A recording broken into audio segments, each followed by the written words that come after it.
Hey, it's Yeah, action. Okay, it's action time. it's action time, right? Time. All right, here we go. So,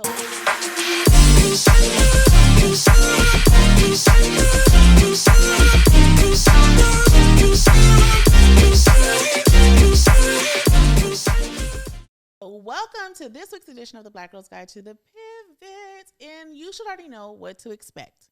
I'm going to have an amazing guest. Ah. And everyone I have on the show, there's a reason why I have them on the show. Well, because I kind of like them, okay? But I like them for different reasons. And so I'm super elated, super ecstatic. Let me find some other adjectives. I'm beyond myself. Oh, wow. Beyond myself. You know, like beyond a burger, beyond Yeah, myself. I got it. You're going to meet the most fabulous, most amazing auntie. I think I am auntie. Yes, you auntie status. I am auntie status. I think auntie status is like better than like mom status. Because you could go to your auntie, right, y'all? You can go to your auntie and tell her the things that you might be too afraid to talk to your mom about. Yeah, that's true. Okay. That's true. So my guest is none other than Miss Dorelle Arnwine. You have such a I know. It's so Frenchy. It is. It's Frenchy to be. It's Frenchy. It's deep. You know, I married into the Arnwine. It was Dorelle Ivy, which I love my name. I was like, oh, right? I grew up with that. And I was like, oh yeah, Dorelle Ivy. You know. And then I married my husband Arnwine. I'm like, yeah, I don't know. I like Arnwine. I think it grew on me. It grew on me. I was like, Arnwine. I think it's so Frenchy. Y'all, so let me tell you how I know this fabulous lady. Let me tell you that what she does. She is a pastor. Do we still say pastor? Yeah, people still say pastors. We still got pastors. Right? She is well, you know how I call it, though? Okay. Let me tell you. I am your one sister pastor. Because my husband is a pastor. Mm-hmm. So I had to incorporate that first lady thing, which I never really got. But okay I don't argue about it. So I'm the first. I'm your sister. I'm always going to be your sister. That's right. I'm your SISTA, sister. Sister. Pastor. Okay. I love that. Yeah. She's highly educated. In fact, when I met her, I was a pregnant college student. That child's now 21 years old. Okay? Oh, my goodness. I know we just have to throw the age out there. 21 years old, right? And one of the things, I always tell her this whenever I'm with her, she was the one bright ray of light in my life during a very difficult and challenging time. Wow. So enough said. So when I say I'm over the moon excited to have her here on the Black Girl's Guide to the Pivot, I think you probably taught me how to pivot because you were so classy and sophisticated when you would teach. You always had a smile on your face. She was bubbly when I would walk into the EOP office. EOP, for those who are in California know what that is. Mm-hmm. She was all the things. So I hope that you love her just as much as I love her. Please welcome Miss Dorelle. Oh, my goodness. Thank you so much for having me. I'm so excited. And I just like, wow. Every time I look at you, I'll be going, wow. Look at her go, girl. You better do it. And so, yeah, I'm ecstatic to be here. I'm so excited to be sitting and talking with you. Yeah. I feel all like, oh, Lord, this better than a Johnny Carson show. Right. For those of you who might know who Johnny Carson is. But anyway, yeah. Okay. Yeah.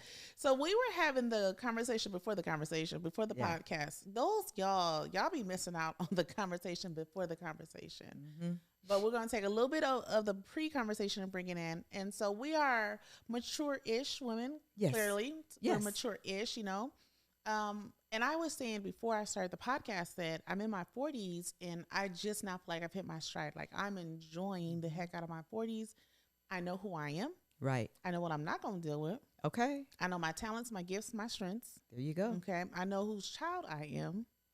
Hello. I walk way in that. I walk in that favor. I know that. Like, I know I have freckles on my face. Which I love. Right. And always have. And so we were talking about how sometimes society will tell us that as we get older, it's time to wind down. Mm-hmm. And we're like, but I just figured it out. It's time to like really get started. Yeah, now it's time to kick it into gear. It's like, oh, I get it.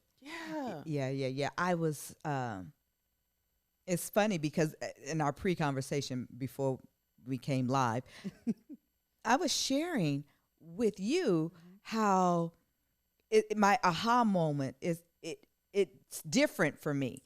And in a society, in a world that tells you when you get to your 50s, your 60s, you should start looking at retirement and chilling it back and you could do what you want to do. And oftentimes, many women, especially sisters, don't know what they want to do. They've worked, they've expelled the best of themselves and energy working for someone else. And when it comes to that retirement, I can retire. I got that Social Security, whatever. And if you're lucky enough to get a benefit package or a pension, but then what? You sit at home and, okay, you can rest. You can sleep in. Okay, after you've done that, then what? Right. Well, I can travel. Okay, you travel. And then what? See? And I believe at this season, that's the best time to really utilize all the gifts, the talents and skills that you've accumulated to do something for the good and leave an imprint, a fingerprint on the world you live in, the society, the family, the community. Where's your fingerprint? And so this year, y'all, I turned 60. Even my mom couldn't believe it. My mom was like, I'm looking at you and you're 60 and you don't look 60. Right. And you don't act 60. I'm like, well, shoot, Mom. Thank you for the good genes, girl. Holla. Right. I'm happy. But it was a aha moment as I was preparing and just, getting ready for my day. I just realized, and God just started talking to me, and things are starting to fall in line. And so I make this analogy. In my 60th year, I saw the Lord. Okay. Yeah, that's deep. That's deep, right? Right. And so it's so cool because you and I have known each other for over 20-something years, which blows my mind. I know. That just amazes me. And it's like we've almost, in some regards, reversed roles because you are pulling me Y'all. with the unction, of the Lord. She pulling me. She pull on me. She don't even be playing. But you're pulling me to my next stage, my purpose and preparation mode. Yeah. And it is that pivot so that now I can use those gifts, talents, and skills to make an imprint on others more so. It's just an awesome time for me right now. And I never really thought of retirement in the same aspects of so many others. It's like, no, I've got more to do, and it's an excitement to do it, and on my terms. On your terms. So you dropped some gems. But let's start with one. Also in our pre-conversation, retirement is, and you led with this when we started this, a job will use you up. Yeah. A job will use you up. I'm going to say this again. A job will use you up. It will use you up. So when I worked for the Department of Children and Family Services, y'all, I was a social worker that came and knocked on the door and was like, you feeding your kids? I was that person. And I had a coworker over the weekend. So Monday morning, she didn't show up. And she was faithful. Faithful. Like, so everybody's looking like, well, where is she at? She wouldn't answer her phone or anything, right? They had to break into her home. She died over the weekend of a heart attack. Oh, wow. Okay. Yeah. She gave everything to that job. Yeah. She died alone. Wow. Alone. Yeah.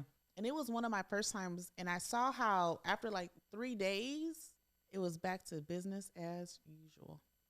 And I thought, wait, I don't think I can just go back to business as usual.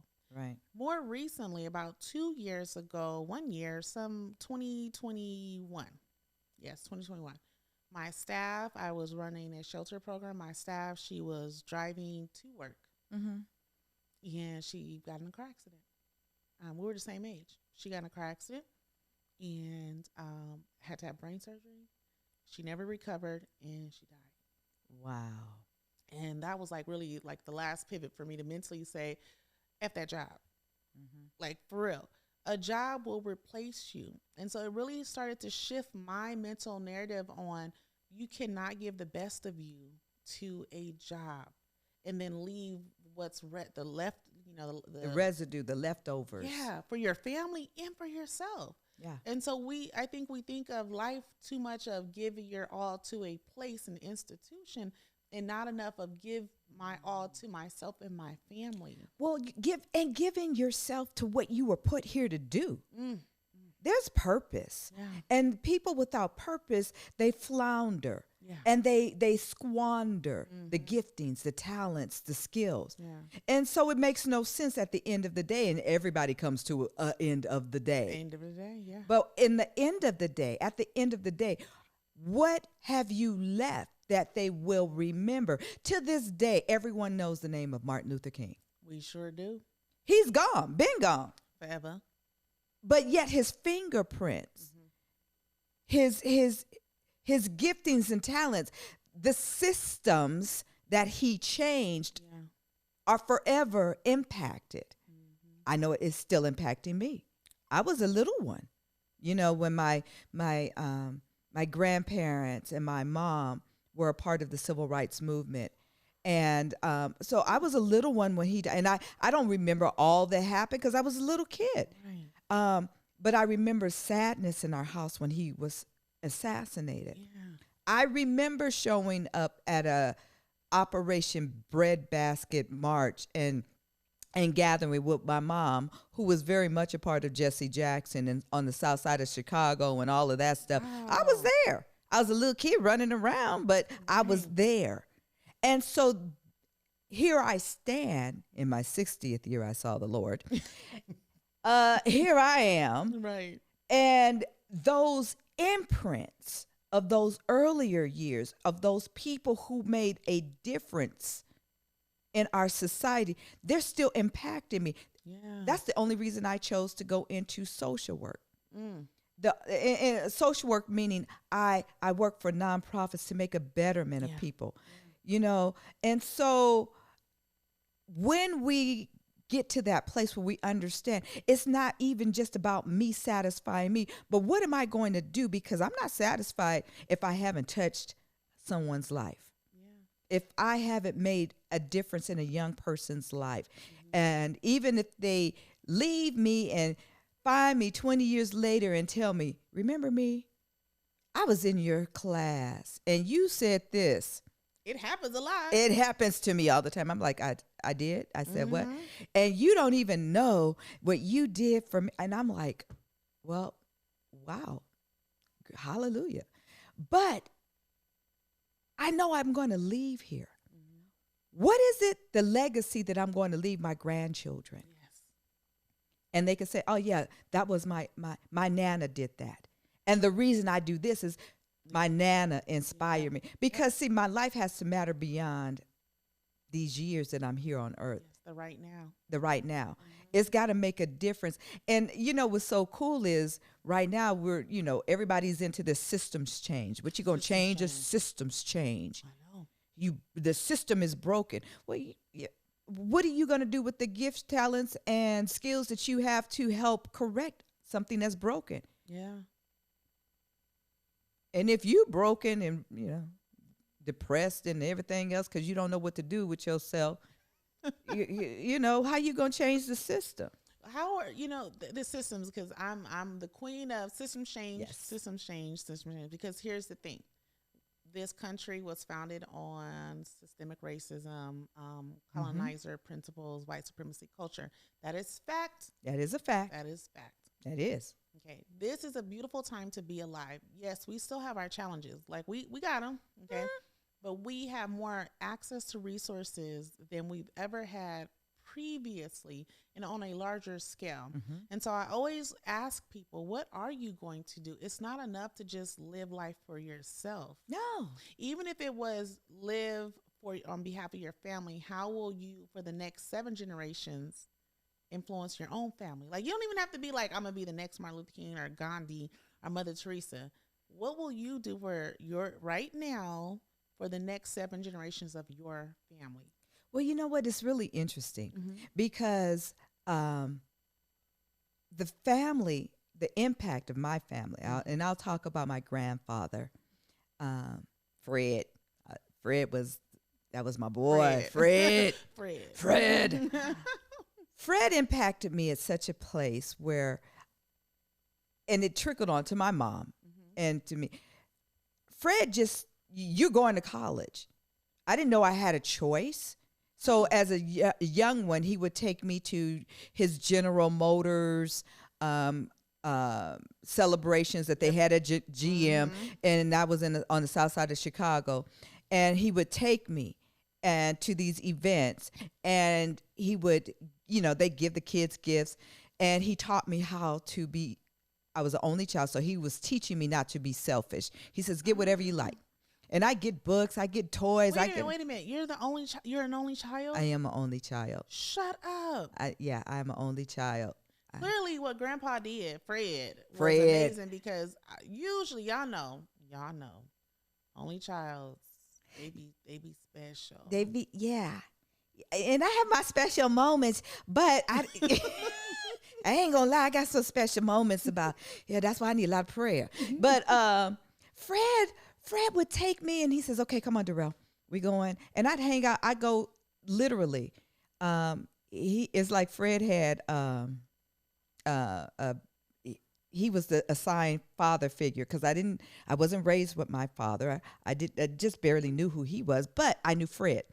And Fred would pick me up every other weekend. I spent my weekends like once a month with Fred and my Aunt Martha. And so I'd hang out with them, and it was just the coolest place. I didn't know, right. South Side was bad. It was the coolest place. We hung out. Right. I knew all the neighbors, but I would get all these things. He says, "Now you're going to keep 1 or 2 gifts that you really like, and then we're going to give it to some other children who are in need." Are you serious? Oh, yeah. Wow. Yeah. And, when you're a kid, it's like, "Oh, no, I need all of these." Right, all of them. I need all. That was the only kids. child thing. After the second time, it's like, okay, well, I always kept a book. Yeah, this is going somewhere. I always kept a book and a doll or something else, right. Just something, some skates or something. And we would go and we would give it to the needy. And he always knew where to go. Fred would always take me. Well, that transitioned when we moved to California. My mom did the same thing. She kept it up. As I grew older, again, she taught me entrepreneurship. Well, I don't know where I learned that from, but I would go buy comic books on Friday nights. For those of you who know what the Jungle is, y'all know where the fried chicken place was, the Yardbird over there. It was Golden Bird. Golden Bird. I lived in the jungle, girl. I came from the South Side and went to the jungle. Yes. Anyway, Golden Bird, right next to Golden Bird, we would go and buy drinks, and I'd get 2 comic books because at a young age, it was instilled to me to read. Yeah. Well, I would get 2 of the same comic books. And my mom, "Why are you buying 2? I said, "Because I want to keep one, and then I want to give one away." That wasn't altogether true. I would sell it at school for, like if I bought it for 25 cents, I'd sell it for 50 cents. Wow. But anyway, I would give it away after they gave me their money. But I learned to read and love reading. As I grew older, as an only child, my mom would take me on vacations. I went on cruises when I was 14, 15. I was cruising the high seas with mom, hanging out. Really? And, oh, yeah, I loved it. I didn't know other teenagers didn't do that. I was like... you see, I'm still lost that you're an only child. I am an only child. It was okay. so cool. I didn't want any brothers and sisters, but I still have a lot of adopted brothers and sisters because everybody claimed my mama. Hi, Mama Tillman. Everybody claimed my mama as their mother. But she would take me on these cruises, and here it is. We get off at the different ports, and they would have the tours for the tourists, the designated tours. My mother never took me on those. I'm like, why can't we just do the tour? She would hire somebody, Locally? local, Yeah. Jethro, local. Right. Take us to where the real people live. I'm like, yeah, no. We Right. don't know. Where are we going? Right. And we would take a tour up in the back mountains of Haiti. Oh. Yeah, I saw it all. And the shanty towns that the people lived in. Yeah. I saw the the voodoo temples and stuff too, but that was a little scary. But I saw where real people lived, where they lived and washed their clothes in the same lake or river, that they drank the same water, that they would pour out their waste in the same. She said, people are living like this. Don't ever take it for granted that you have what you have. You've got to learn to look at other people's needs. It's not all about you. Mom went to church with that one. She went all the way to church and kept me in church all day. He was in church all day. All day on days. Sunday. All day. Yes, all day Saturday. Wednesdays, Saturdays. All the days. All the days. Anyway, but those principles shaped my thinking.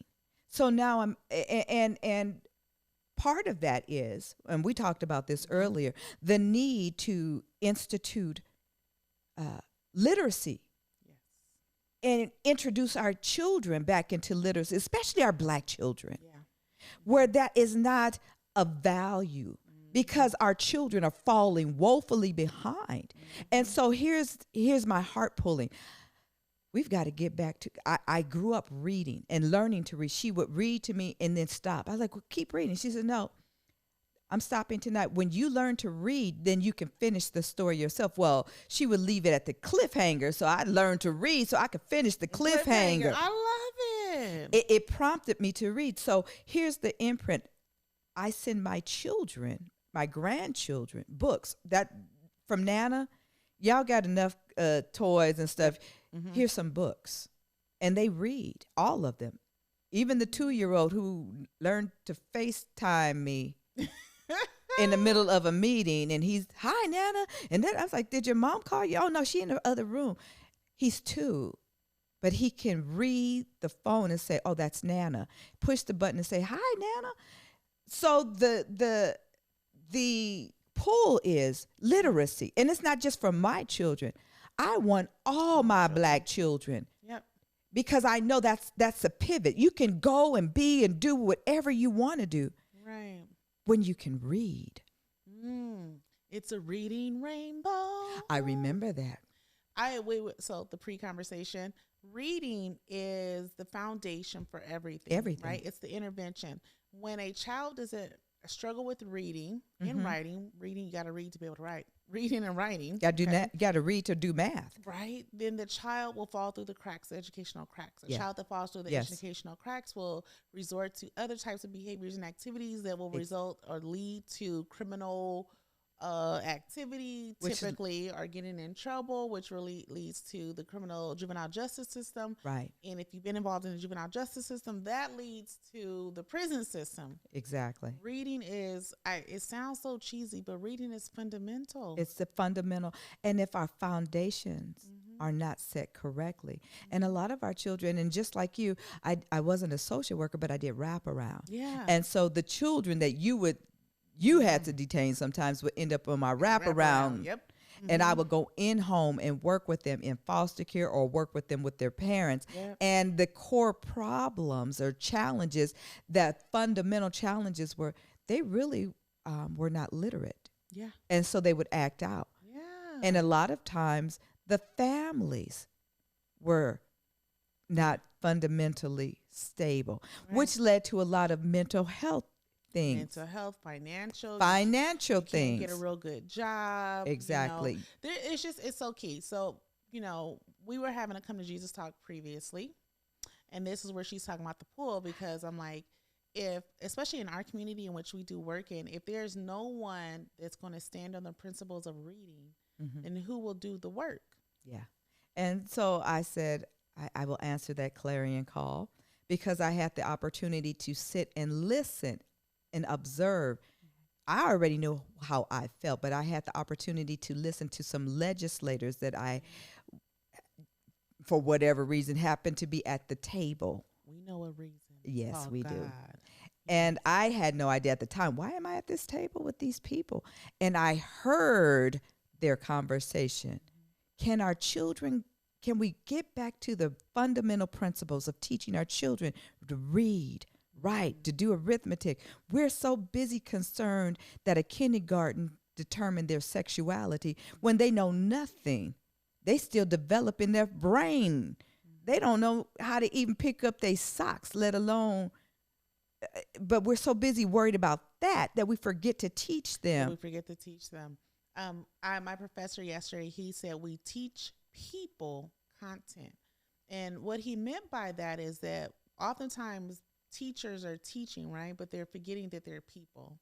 And we're dealing with real people that need to learn reading. And I know it's a struggle in our educational system for teachers, those who really care. Those who really care. Let's be honest. Those who really care. Because there are those that really do care. Yeah. There's some that get into it as a profession. However, they don't have a content of, I'm teaching little people that have personalities. Yeah. And here's Kunjufu wrote.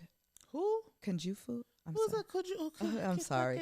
Okay, I went back to my. Go ahead, tell us who Kunjufu is. He wrote a book on young Black boys, and how they learn. And when you have children that don't see a representation of themselves teaching them and understanding we're not monolithic, we don't all learn the same way. Very true.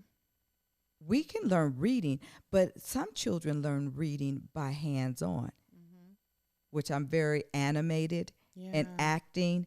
That's why I love acting. I love all of that because it does teach reading in a different way. It's a hands-on. It's imagination. And so when you have educators that think there's only one way to teach, you just regurgitate. You just say what I tell you to say. Yep. That's not teaching. No. You just regurgitate the information, but it doesn't seep in. And with reading, when taught, literature, when taught the right way, it sparks the imagination. That's when you get the screenwriters and those, and not a lot of people realize it, those that write like The Matrix, who was a Black woman, by the way. Yeah, go look it up. And she won her lawsuit because she did write The Matrix.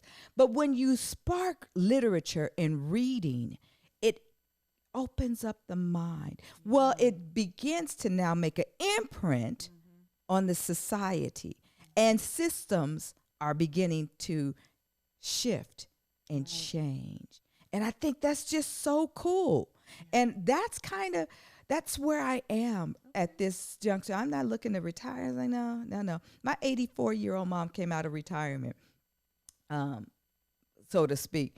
She recognized that the children around her, just even the children in our church, were not meeting their capacity for reading and understanding, and they were starting to get in trouble. And she says, oh no, I got to come out of retirement. I'm going to start a literacy program. Well, what that really meant was she going to start it up and I'm going to have to work it. Well, that's called leveraging our resources. Is that what that's called? That's what that's called. Okay, I thought that was that, mama know how to manipulate and get what she want kind of thing. Leveraging resources.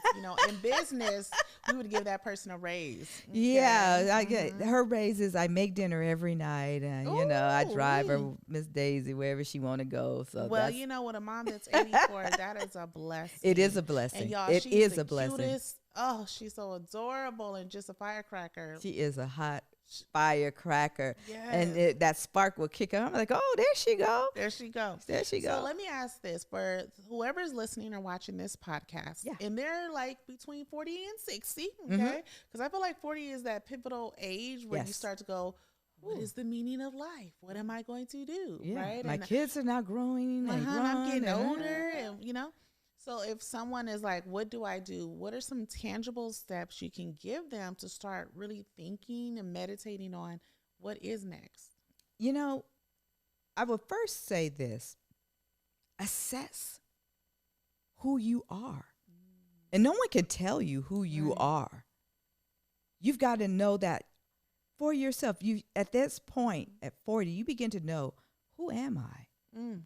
What am I here to accomplish? Because you want to leave your fingerprint in a positive way. Yeah, that part. But then look at the gifts, the things you just take for granted that well, that's no big deal. I just do that. No. It is a big deal. Assess your gifts. Assess your talents.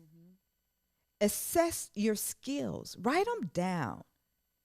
And then, now, here's your come to Jesus moment. Okay. Ask God, you gave me all of this. Now, what you want me to do with it? Ooh, wee. Because I know, you know what Miles Monroe said. Miles Monroe said. Oh, you went out. You went there. I went there. We didn't grow up with some Miles Monroe. Miles Monroe said, one of the richest places on planet Earth is the graveyard. Because people will die with these gifts, talents, and skills and never utilize them. Books that were supposed to be written are in the graveyard.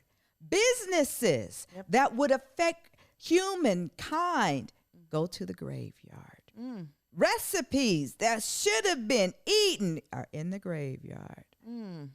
Financial literacy programs, skills are in the graveyard. The graveyard is one of the richest places that on planet Earth. It's better than copper, gold, or silver.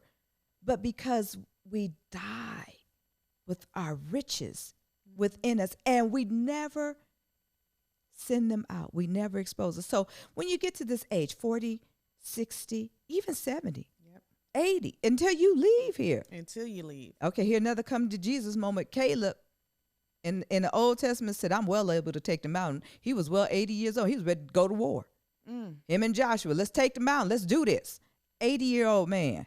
Right. I'm well able to do this. So some 80-year-olds, quit trying to put yourself in the grave. Get up out of the bed. Get out the house. Right. Go make a difference. Go do something. Well, I don't know. You can do anything you put your mind to. You sure can. So she said she could, so she did. Okay. So here's the other thing. After you write down those things, begin to revisit those dreams. Remember before the dream snatchers came into your life and told you couldn't do, you wouldn't do, you know those dreams. Go revisit those dreams. And then begin to change your circle of influence. If you're around people who never exert their creativity, their talents and gifts, if you surround your inner circle and they're not promoting you to go do what you can do. They might be a little intimidated if you start talking about it. So you know if you start doing it, they're not going to support you. You might need to change your circle of influence. Let's say that louder. You might need to change your circle of influence. Find people. And sometimes this is going to be going outside of your comfort zone. Begin to expose yourself to people who will coach you, mentor you, disciple you. That's right. And feed into you to help you go where you need to go. It's like we were talking about. I said, okay, the roles have reversed now here. Now I'm the student and you're the teacher, because there are certain areas I don't have to know everything. I just need to know somebody who does. Woo. So that makes me think of the book, Rich Dad, Poor Dad. And so the author is talking about he had a rich dad who was not really his dad, but was a father figure in his life. And he was rich and he had less than a high school diploma. And then his bio father had all the degrees in the world, but was poor. And so one of the principles he learned from his rich dad was that he didn't need to know everything. He needed to hire people who knew everything. You know? And I think, we kind of talked about another situation where everybody wants to be the leader and no one wants to follow. And my attitude is I just need to be a leader. I'm not going to lead in every aspect of life, but this lane I'm in, I am a leader in this particular lane.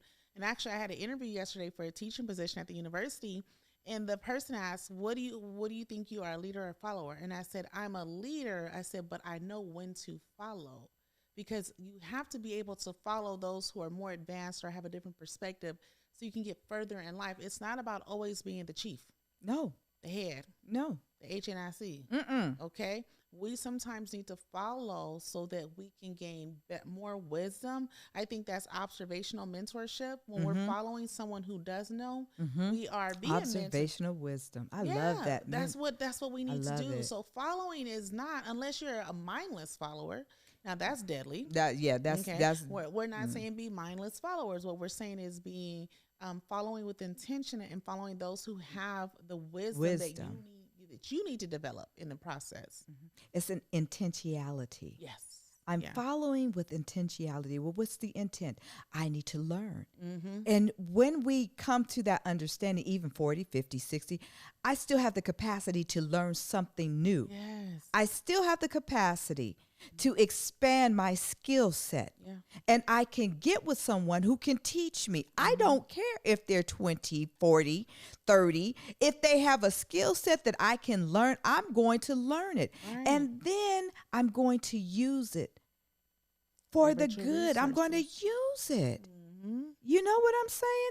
And so I say to women my age, learn to pivot and know it's time to put to action, put feet to what you dreamed of doing. If you're going to get in the mindset of retirement, retire to do what you were put here to do. Yes. And do it quickly in order to leave a legacy for the second, the third, the fourth, the fifth, the sixth, the seventh generation. Not only, then this is how you know it's a wonderful and it's a God-given thing, when it not only affects your children, but others, children in your community, children in your state, when you make an impact on someone else's child, that's for the good. Then you know it's like, oh yeah, when I leave here, they still gonna be talking about me. Still gonna be talking about you and how you make them feel, how you shifted the narrative, how their lives were positively impacted by the work that you've done. Yeah. All right, so y'all, I know we went to church. We did. We went to church, and I hope you enjoyed the sermon. So, Dorelle. Yes. Give me a good quote to send our people off into the world. Oh, my God. Give me a good quote for them.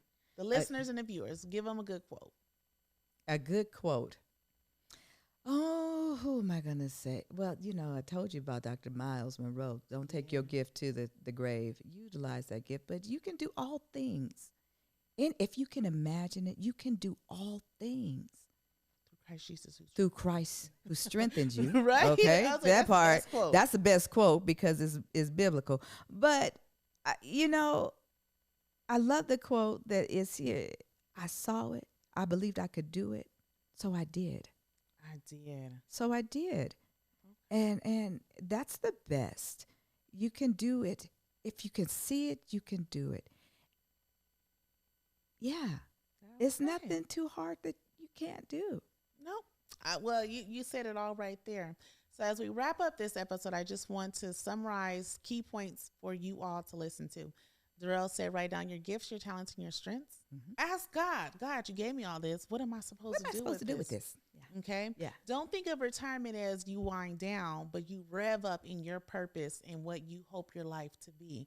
Right? And think about the impact, the handprint that you will have not only on your children, but the 7 generations after, as well as the greater community and purpose. Yes. Okay. Yes, absolutely. So absolutely. Well, thank you so much, Dorelle, for being on this episode of the Black Girl's Guide to the Pivot. Y'all, can you see why I was so excited? Thank you for inviting me. I am excited to be here. Thank you again for thinking about me. Okay, well, you'll come back. Oh, yeah, I'll be back. I'm going to bring Mama with me next time. Oh, that would. Ooh. Okay, that's going to be a good one. That's going to be one. Okay, y'all. So I'm so happy that you tuned into this episode. You know that at the Black Girl's Guide to the Pivot, we talk about pivoting intentionally with love and wisdom and strategically in our professional life and in our personal life. Remember, you are more than enough, and we love you at the Black Girl's Guide to the Pivot. Now, y'all remember the same bat channel, same bat time. Y'all come back now. You hear? You hear? Shalom.